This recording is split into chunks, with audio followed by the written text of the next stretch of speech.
Hey everybody, Hawk here. On this video I'm going to show y'all how to break down and what to look for and how to put back together a Ingersoll ran 259 3/4 drive impact.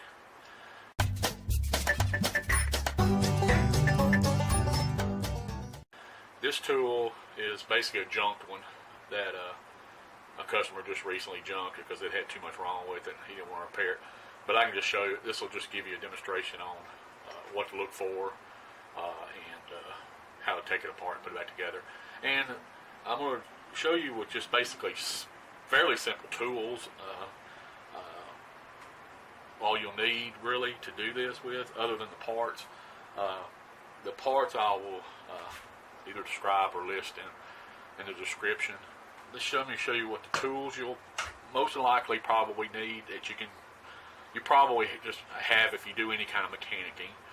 I'm going to show you what we got here. Okay, first thing you're going to need is a 5mm Allen wrench. It can be one of these T-handle type or socket type or just a little hand one. You're going to need a 5mm and a 4mm. Sorry, I'm trying to get this camera's backwards, so I'm having to. Anyway, then you'll need what I use, just a pair of needle nose pliers. You're going to need something kind of long, skinny, about a 1/8 inch diameter or so. Then you're going to need a punch with a fairly small end on it, flat. I think that's about a 3/16 or something. This is just a 9/16 3/8 drive socket on a extension. You don't have to use a long, but something you'll need fairly long. I use this 9/16 socket. I'll show you what that's used for later. You may have to use a different diameter. It depends on the diameter, outside diameter of your socket. You're going to just need a crescent wrench, a long screwdriver that's fairly sharp on the end. On something I'll show you and I'm going to use. You're going to need something to scrape off a gasket. You may also need a long, skinny pair of needle nose. You may or may not have to use this. It depends on the tool. May need a little flashlight of some sort. Some type of magnet sometimes helps. A little small magnet. You also may need something that you can heat up metal with. I use this MAP gas on this little torch, but a little propane torch will work. And you're going to need some kind of just grease. I use this lithium grease. You don't want no real thick, heavy axle grease or nothing, just something kind of light. And that's about it other than the parts. So basically I'm going to show you, move this kind of out of the way here. Okay, basically this tool's already been tore down, so anyway, you'll just take the 5mm and remove these 4 screws on the end here on the outside. They're already loose. Like I said, this tool's already been tore down. It's basically going to cost too much to fix it, so the customer didn't want to fix it, so it's been scrapped. Anyway, take these 4 screws out, and you'll remove this front housing cover. You can check this front housing, make sure it's nothing damaged, busted. Make sure this bushing on the inside looks okay. Make sure it's not cracked or busted. I've never seen one busted. I've done quite a few of these tools, and I've never seen any problem with this so far. Make sure you can put it back on the thing. Make sure it's not a whole lot of wobble, but it's got to have a little bit of play in there. There's no kind of seal or anything in it. That's the reason this tool just uses grease in it. Some tools will use oil in it. Anyway, set that off to your side. Then this is your hammer mechanism. There is a gasket on the front here. If it's not busted or really bad, this one's in horrible shape, so it would have to be replaced. But if you take it off, because I'm going to show you something I find on a lot of these tools, what's wrong with them. Anyway, you can set that off to the side or throw it away, whatever you're going to do with it. Then you get to your hammer unit. your hammer mechanism just pulls out, as you can see. First thing here is your anvil. Now this was the main problem with this tool. This tool, if you can see it, has big chunks busted out of this part of the anvil that actually contacts with the hammer. This is your hammer here. This is what, it's actually what contacts that, and you can see it's busted up pretty bad, and it had to be replaced. This is fairly expensive, so it basically made it to where, for me to do it, now for you to do it, it might be within reason, but being I'm in business, I have to charge more for it, mark it up, and of course I'm charging labor and stuff, so it makes the tool not really worth it. The hammer part here was actually in okay shape, but you know, when you look at it, just like I said, when you look at both of them, you know, just look and see if you see any wear, chips, anything like that out of it. But if it's good, you can use that over. This is just this piece right here. I've never seen a problem with one of these. It's just the casing that holds the hammers and the anvil mechanism. You got this little piece here, this little spline. It contacts with the little hammer down here. And you know, just make sure you can look at it and make sure it's not busted up or bad or whatever. Sometimes they will go bad. Any three of these parts here go bad. So anyway, if all that's okay, you can just set off to the side. Check this piece here. This goes on the front. Make sure it's not busted or cracked or anything along here where this little thin spot is. But if that's all good, you're good. Okay, you can remove the trigger button right here. What holds it in place is this housing. It's the housing got a lip on there, and as you put it on there, that's what holds the trigger in. So you can pull that out now and just set it off to the side. You know, make sure it ain't busted or broke or whatever generally. Okay, now this is your air motor down in here, and mine's already loose here, but what you'll have to do, they do put Loctite on this, and I have found that this is one of the main problems with this tool, is the Loctite or the vibrations or whatever basically break this nut loose in there, and it actually backs off. Almost all the ones I've ever torn apart, when you go into this, you can actually just use a pair of needle nose and unscrew it because it's fairly loose. And I'll show you what happens when it's like that. Now, if it's not loose, you'll need to take that little punch I was showing you, and you know, get you a hammer. I forgot to show you, you gotta have a hammer. Anyway, you'll just take it and put it in one of these little. There's 4 little holes here. You can take it in there and knock it loose. Sometimes if the Loctite is holding good, you'll have to knock it fairly hard the first couple of times, and then it'll break loose. They don't put the permanent Loctite. It's the blue type that's removable. Anyway, and I just take a pair of needle nose and unscrew it out of there. I've already got it loose, but just and also this tool also has a housing problem. I don't know if they dropped it before or whatever, but it's kind of messed up the sides on this thing. You can see it's been kind of beat up. It's actually pretty tight, and that's where the torch comes in. Anyway, remove that part. Make sure it's not all right. But so you can see where this is some of the old Loctite on there. You can remove that, buff it off or whatever, because when you go backwards, go back with some new Loctite, and you want to get that old junk out of the way. Okay, now when you get down to the air motor right here, and you've got the front end plate. Now, usually I can just take it and turn it over side, and the front plate will usually come on off. Also, this is an alignment pin for the air motor. That, and then you got the rotor blades in here. Okay. Generally, I go ahead and try to get all those out. What you'll do is try to spin the rotor here, and there's 6 of them, and just shake all of them out if you can. Okay, then you got it down to this here.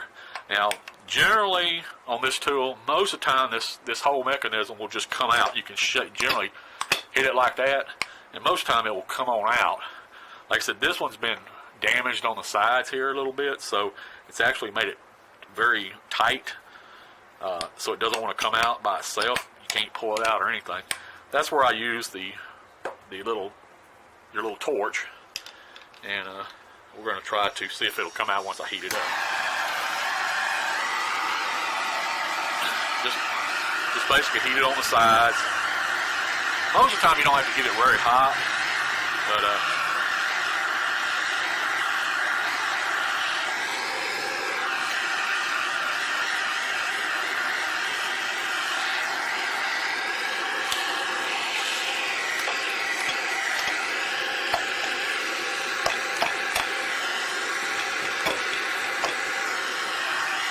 kind of lightly tap it.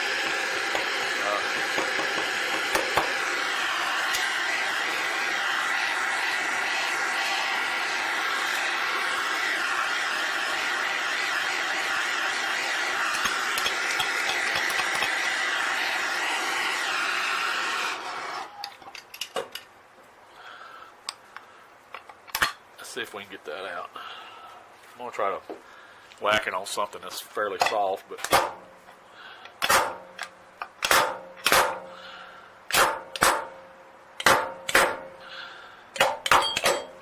okay, that's the cylinder that came out.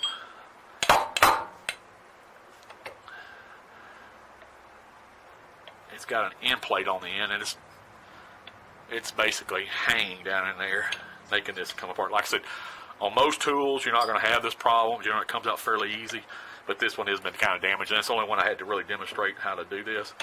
But so being as I'm going to heat it up more, what you want to do now at this point, because you don't want to, if you're not having problems with the trigger or the tool wanting to run all the time, you don't have to replace this. But go ahead, and also this one's missing a little bushing here. There's actually a screw-in bushing right here. That's what you would use the crescent wrench for. You would generally take it out. Okay, after you remove it, it was missing on this one to begin with. So there's a spring in here. Okay, there's a spring. It's basically kind of cone shape, bigger end to the outside. The small end actually fits over the valve in the bottom. There's actually a little valve down in there. Let me see a flashlight and I will show you. Anyway, basically you can just turn it upside down and generally it will come out like that. Okay, if it's not broken or busted, it's generally good, especially if you wasn't having any problems with it wanting to run all the time. Now there is a seal down in here. It's called a valve seat, and to get it out, you're going to have to get something that's angled.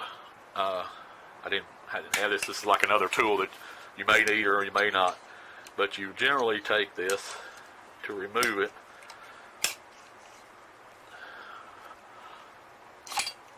You reach down there and you kind of hook it and pull it out, and that is the valve seat that this seat's against. Okay, like I said, if it wasn't leaking, it's probably okay. If you're buying a tune-up kit or whatever, it'll come with that. I don't know if it comes with the valve, but it should come with the seat. But anyway, go ahead and get that out, because you're going to have to heat this thing up a little more, and if you don't, you're going to ruin it. And also on the back here, that's where you'll take the 4mm wrench and remove these. There'll be 4 screws on the back here. Remove this back cover. I've already got them loose.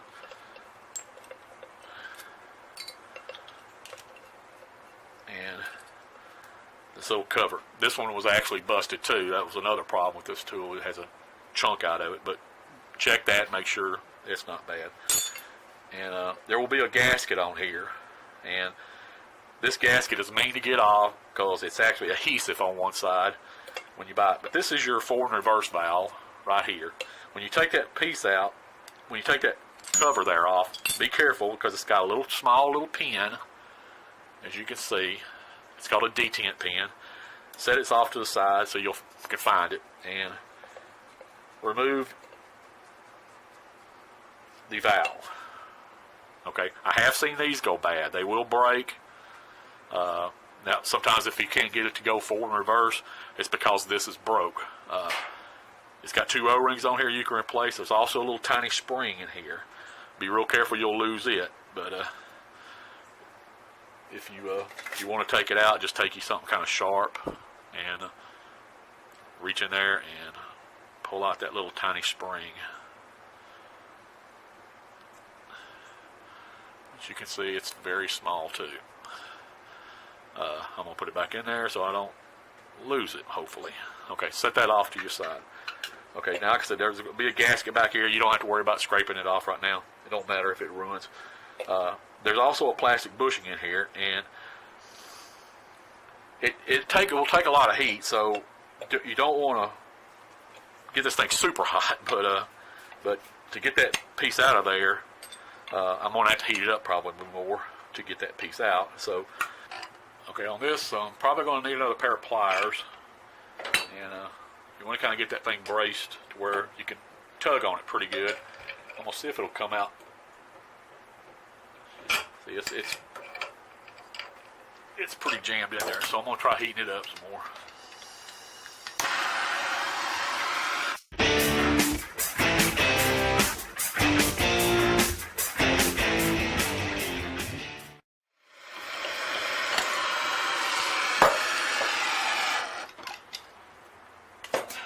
Alright, finally got that out, and I'm going to cool that off because it's pretty hot. Okay, while that's cooling, I'm going to show you this is the rotor and this is the end plate. This piece back here you can take off to remove that bearing. You can just take a screwdriver or a little small screwdriver of some sort. You'll just pop that. It's a little E-clip. Well, that thing's still hot. Anyway, pop that little E-clip off, and that came out. Okay, this is a rotor. Check it, make sure the splines are all right, make sure this is not boogered up. Make sure your end plate looks all right. This one actually looked okay. You can remove these bearings. I'm not going to go into procedure of removing a bearing. I usually just take a punch, kind of put it in a vise, hit it a couple times, and usually the bearing will pop out. This was the front end plate. You do the same thing to remove the bearing in it. Like I said, just take you a punch. I'll demonstrate it here. Just take you a punch, kind of put it there at an angle like that. Usually I put it in a vise to do that. You'll hold this part in the vise. See a little piece right here. Just set it on the vise, and anyway, take that piece and kind of whack it. The bearing will come out. Anyway, make sure that's all. If you're going to replace the bearings, you can go ahead and put new bearings on it now. Put the new bearing in the end one here. They're 2 different sizes. The bearing actually for this end is actually a 6002 bearing, and it's an open bearing on both ends. This bearing here is actually a 6903 bearing. It's open on both ends too. And okay, let's pretend you've replaced the bearing, or if you're going to replace it, then you'll go back, take this thing. Most of the time it'll just slide on there, but you might have to whack it to get it back on there. Put your little E-clip back on there. It just snaps on there. You may have to take a pair of pliers or something to get it on. Okay, it snaps back on there. Like I said, if it's a new bearing, it'll already be greased generally, but you can put more grease in there. I have one of these type deals for greasing, but you can just pack it like a normal bearing, you know. So anyway, I usually just take this and squirt, where it'll just squirt the grease right into the thing. You can buy these at most any mechanic shop, Snap-on trucks, Mac 2, all of them, they always carry them. You can buy little tubes of grease for it, or I just take it and just put the grease in there myself. I think there's videos online that you can do that. Anyway, you get that one. Anyway, replace the bearing in this front end cover. Do the same thing with the grease it. Like I said, if it's a new bearing, it generally will already be greased.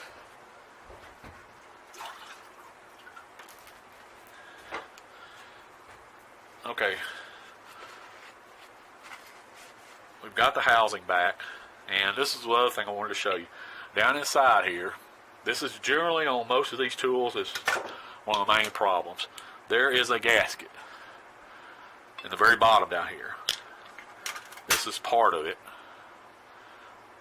Okay, it goes down the bottom, and it actually seals up where your end plate. You can see those two holes. It seals up, and that's what diverts your air both ways for your air motor.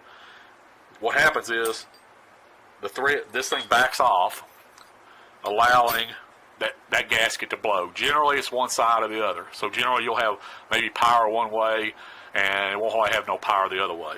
And that's what's wrong with it. That gasket is mean to remove. It's down in there, and generally what I do is that's what I take this long screwdriver for.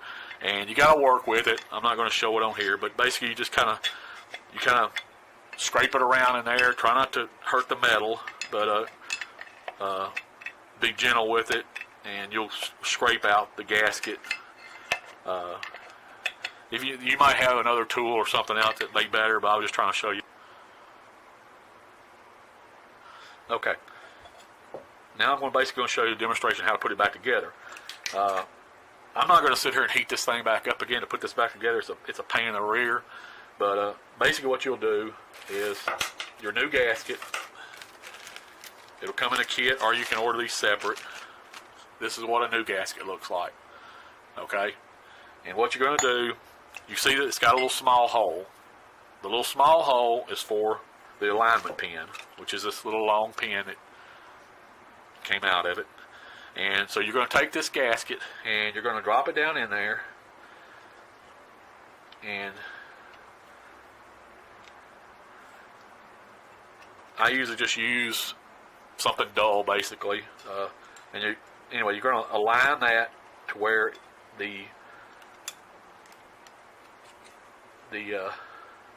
that little hole is over the little hole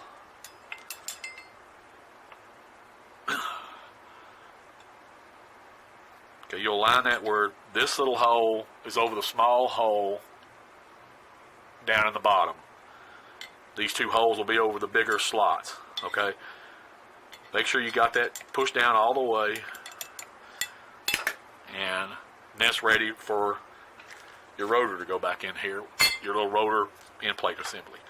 I'm not going to show you how to put this in there, like I said, I'm going to heat this back up again. It's a pain in the butt. So yours is probably not like that. So but anyway, basically what you want to do is, because you got to assemble this with the center. I usually hold it, line it up. You're going to have to just kind of eyeball it at this point.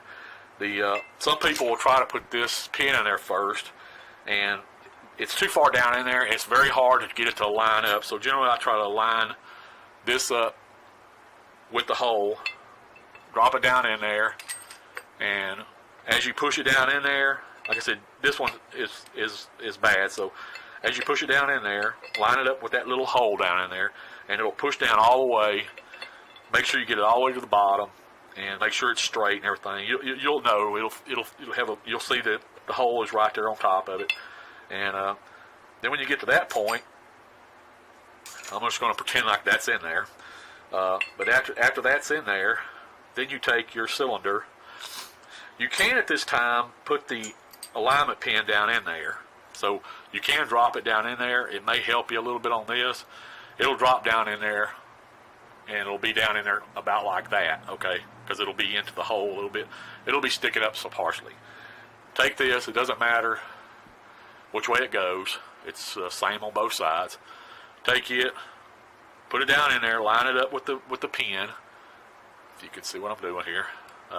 Line it up with the pin, and it will just slide down in there over the pin. Basically, it'll look like that, okay, down in there.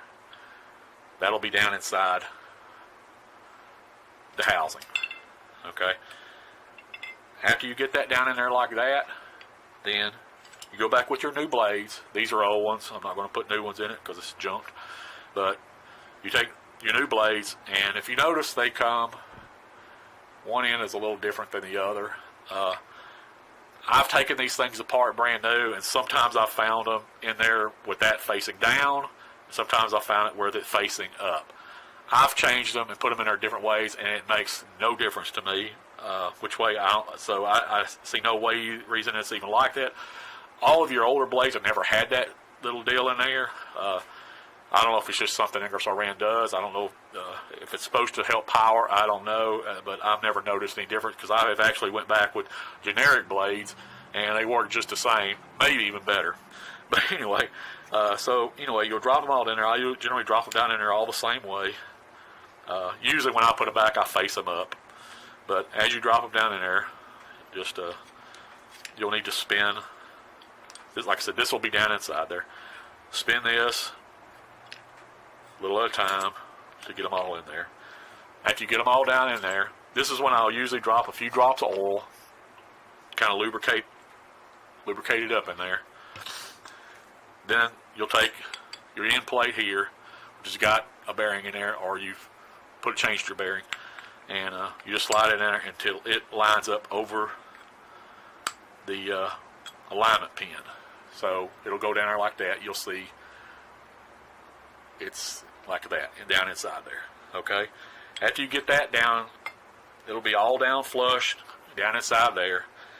That's when you'll go back with this, and you will need some Loctite. I go back with what they use on there because you can go back with the red stuff, but like I said, you're going to have to get it really, really hot if you ever tear it down again. This stuff will break loose, but like I said, it does vibrate apparently loose because almost every tool I've ever seen, that piece is loose. And now it may last a few years before it does that, but like I said, maybe anyway. So basically what I do is I'll spread some Loctite onto the threads, halfway around or so, not real thick. Drop it down into the slot like this, and I usually take my needle nose pliers in and just stick it in a couple of these holes and get it screwing down in there. Okay. Once you feel it starting to tighten up, make sure this is spinning as you tighten it up. So kind of spin that, tighten it a little bit, spin it, tighten it up. Make sure this is always spinning until you get it pretty snug, about as snug as you can get it with the needle nose. Make sure that's still spinning. After you get it tightened up, you'll have to put it in a vise or something, and that's where you use the punch and basically tap it back clockwise with the hammer. Hit it into one of the little holes and snug it on down. Pretty snug. Like I said, it will back off, so you want to get it as tight as you can get it. But don't booger up the holes, or just be careful as you tap it, and it will tighten on up some more. You'll see it turning, and get it snug down to where make sure that piece is still turning. And after you get done with that, after you have got it snug down in there, you've got the air motor.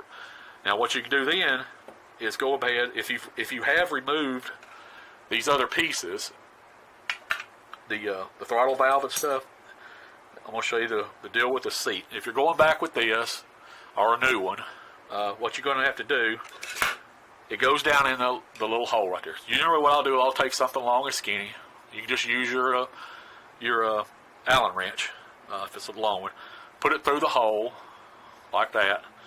That way it stays straight. Stick it down in the hole, like that, and let it drop down in there.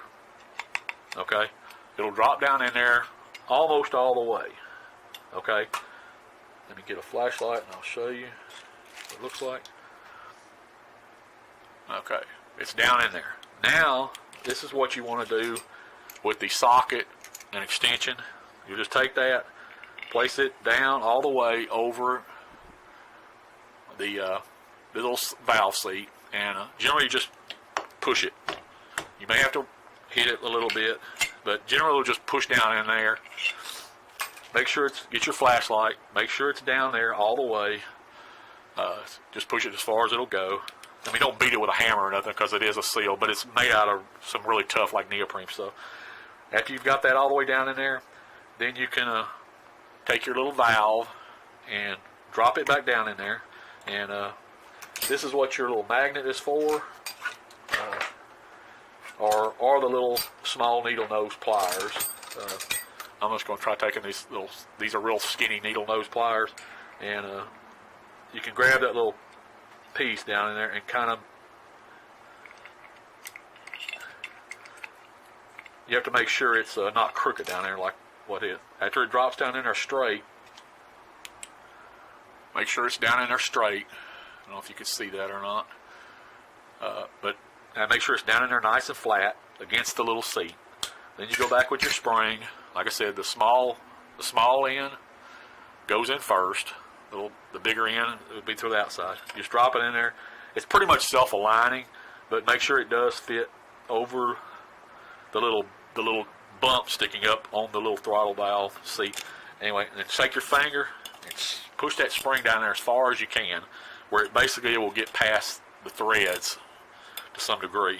Like you can see, it's down in there a little ways. I don't have the bushing that goes in here, but that's when you'll go ahead and screw your bushing in there.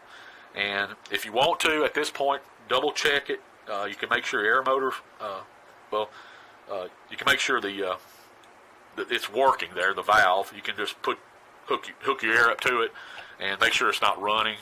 That means you got the seat down in there good and the throttle valve straight and all that stuff. Okay, then after that, what you want to do, or you can do this separately, or before that, you want to go back with your forward and reverse valve, this little piece right here. Anyway, you can change out the O-rings, put you a little grease on them, and it basically just pushes back down in there. Make sure it goes all the way down in there flush. Okay, see, it's all the way down there flush. Then, your little cover here. There is a gasket that goes on the cover. I'll show you the gasket. Okay, this is the gasket. It actually has an adhesive piece on here. You peel that backing off, and you'll stick it.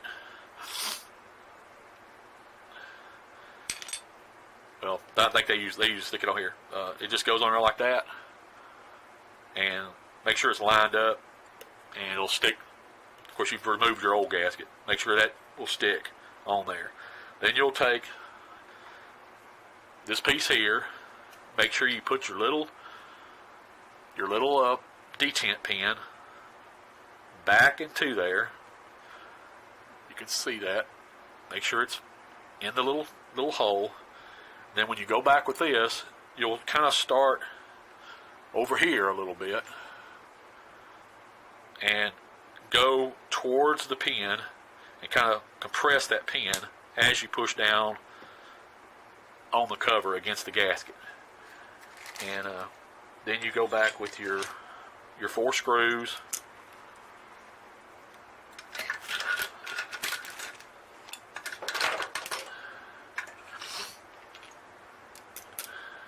I only find 2 of them here, but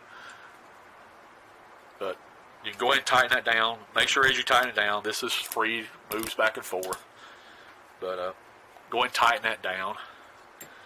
And at this point, now you can actually run the tool. You can hook your air line to it, take your little trigger button, stick it down in the little slot for it, and you can run it. Make sure it sounds right.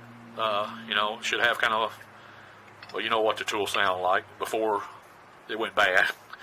But just make sure that's down in there. Anyway, I'll just go ahead and leave it in there because you're going to leave it in there. But you can go ahead and check it. Make sure it's all running all right before you go ahead and bolt all the hammering mechanism back on there. Okay, so it's running. Say it's running good. Sounds good. Okay, now what you're going to do is your hammer mechanism. What you're going to do, I'll take a little bit of grease.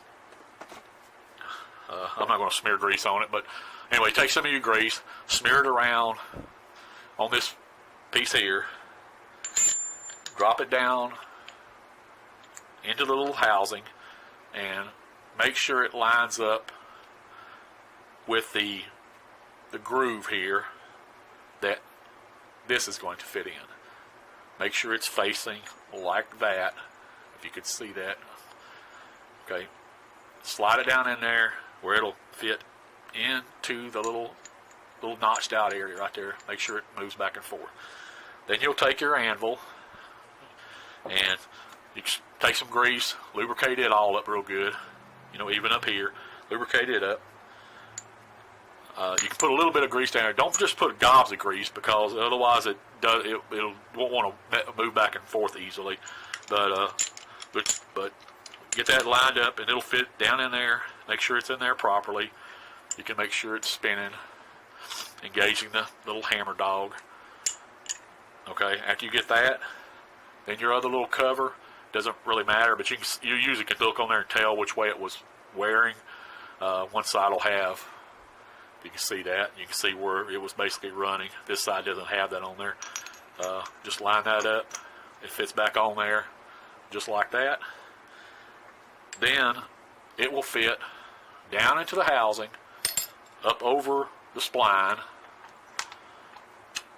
As you go back with it, make sure it's you hold it together. I'm not holding it very good, but anyway, make sure it fits down. It'll go up over the spline like that, and it'll basically look like that. Okay, after you get it down there, it'll look like that. Go back with a new gasket. This one's not adhesive or anything. You can actually use your old one over if it's not tore up or anything. Put your gasket on there. Usually I'll take a little bit of grease now, and I'll kind of smear it inside this bushing right here. Make sure it's all lubricated up pretty good, and go back with your housing, front housing. It will just go down until it seats against your main housing. After you get that all on there, then just go back with your 4 bolts, and as you tighten it down, just you can kind of stagger it. Make sure it's tightening down properly as you're tightening them down. But I can't find the other 2 bolts, but tighten them down. If you want, another thing what I do, I don't believe they do it when they're new tool, but I usually will go back with a little bit of that blue Loctite on the threads down here. Keeps those Allens from backing out. So you put a little bit of, just a drop on each of the Allens, and then screw them down, snug them up with your 5mm till it's pretty snug. I don't know how many foot-pounds or inch-pounds that would be, but just don't get down on it to where it's where you're going to break something. This is aluminum, so snug it down pretty snug, and you should be good. Your trigger, make sure your trigger was in there before you put that on there. But basically, after you've got all that done, make sure this spins as you tighten in the bolts down, and after you get it done, hook your air up to it, see what it does, and that's generally what you do to repair the Ingersoll Ram 259 impact. Hope this helps you out. If you have any questions or something, or you see something you didn't notice or see or something, leave me a comment, and I'll get back with you and see if I can answer it. Yeah, like I said, if you have a comment, just leave me a comment. If you have a question on it or see something I didn't do or whatever. I've been working on air tools since 1979. Been in business for almost 30 years now for myself. So I've done. This tool it's a fairly new model, so I haven't just done tons of these, but I have done quite a few of them over the last couple of years, and I've probably done 20 or 25 of them probably over the last 2 years or so. But I do all kinds of tools. I work on every brand there is. But so anyway, if you have a question, or if you have a question on another impact you have, just leave me a comment, and I'll try to answer it even on another brand if you know the make and model. And if you got a question on something on it, let me know, and I will try to let you know, because I've worked on bukus of tools, over the years. Anyway, if you have a question, let me know. I also work on jacks. I've worked on jacks for 40 years too. So if you have a question on even a jack, I generally could probably answer it. So I haven't made any videos on jacks, but they're a lot. Most of them take longer to do. I may do some later. This is basically only my second video on the tool, I believe. But so anyway, if you like it, I got to check out my other videos. I can make videos on all kinds of junk, so check out my channel, subscribe to it, and give this video a thumbs up or thumbs down if you don't like it. Anyway, but that'll be it. I'll talk to you later. Bye.